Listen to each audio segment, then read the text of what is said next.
we're doing today is a little bit of brainstorming. I'm going to be throwing out some ideas and some suggestions. And what I want from y'all is feedback. I want you to post your opinion, your thoughts. I don't know how many of y'all ever done brainstorming in a group. And what it boils down to is that you have a group of people. You have one person over there with a notepad or a pencil. One person throws out an idea. The topic of today is seeds. Your survival garden seed stockpile. I'm going to throw out the first suggestion.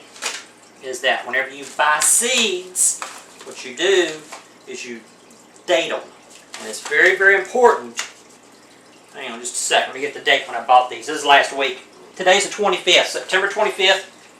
I bought these on September 18th. So I'm going to write 9/18/2009.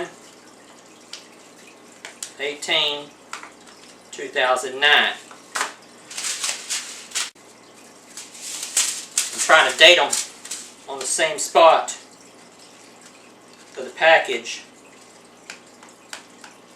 so I don't have to keep looking around. That way I can take the seeds and I can stack them in there in certain order, and whenever I'm looking through them, I look at the same spot every time.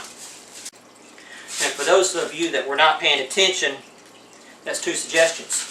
One is that you date the seed, and the second is that you date the seed on the same side of the package every time. So that was two suggestions right there. You date the seed so that you can keep your seeds rotated out. Well, on these big packages, just date it. I've already dated it, but I'm going to date it again so I don't have to look for it. There. Alrighty, now some of you may ask a question, what constitutes a survival seed stockpile? Well, come on over here and I'll show you. Now, even though I've shown this box of seeds before, I wanted to give you an up-close look. So what constitutes a survival seed stockpile? And in my opinion, it's the variety of seeds that you stock and the quantity of seeds that you stock. Now, right here, these brown packages are seeds that I've bought in bulk. These are pink eye, type coronet, I guess that's how you pronounce it. We have a bag of, the bag's tore, Mississippi pink eye. We have some pink eye purple hull. And peas are a good consideration. These are snap beans. Those are really good. Pick them whenever they're premature and then boil them. Contender bush, that's also a snap bean. We have here some BVR. Okay, now I wanted to talk about this BVR bean. And this is just like any other bean. There's nothing special about it.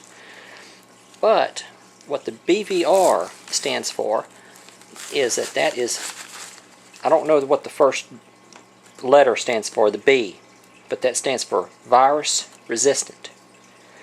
This type of bean is resistant to a certain type of virus that damages the other types of beans. So if you see some of this, if you go into a feed and fertilizer store and you see some of this BVR, go ahead and pick you up some of it and get some of that stockpiled. It's really good to have on hand. As you can see, we've got a lot of beans and peas through here, which are really good for storing for over the winter. You can take and plant these, harvest them. The peas produce their own nitrogen, so they do not require very much fertilizer. You can use some organic fertilizer like some potash or manure, mix it in there. And these grow, the peas and the beans grow really good without a lot of commercial fertilizer. So that's an important consideration. Carrots, squash, bell pepper, lettuce, turnip. Okay, now take a look at this type of the squash that we've got here. We've got summer squash that you pick it and it needs to be eaten within a few days of picking. And then we have two types of what they call winter squash.